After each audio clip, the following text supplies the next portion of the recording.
Estamos con Jovis Shosho, qué emoción tenerte aquí. Y bueno, te cedo el micrófono.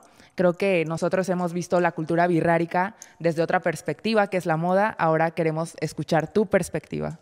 Kiaku, la verdad es una emoción estar aquí en este gran reality show y enfrente de grandes jurados como lo son ustedes. Ya he estado escuchando sus grandes comentarios y yo dije, no me tengo que callar, tengo que dar mi punto de vista y mi opinión. Todas las musas son de nuestra cultura birrárica, pues me aguanto las lágrimas y agradecer esta gran producción de que se tuvo un acercamiento desde hace meses, pues venir de la Sierra Birrárica y decir, yo me voy a montar en una pasarela, voy a ser yo, pues es muy complicado porque de pronto en nuestras comunidades es muy difícil, todavía son tabús estos temas y creo que en este gran reality estamos dando esta visibilidad y le estamos dando voz y representatividad. Quiero aclarar que todos estos diseños, que ya los he visto completamente todos, en ningún momento se trata de una apropiación cultural, porque las primeras personas que se acercaron con el productor a decirle queremos participar en ese reality fuimos nosotros.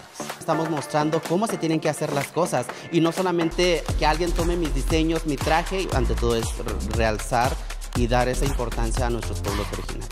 Jovis, pues muchísimas gracias por compartir este espacio con nosotros, gracias por educarnos y gracias por hacer este feedback que me parece muy importante.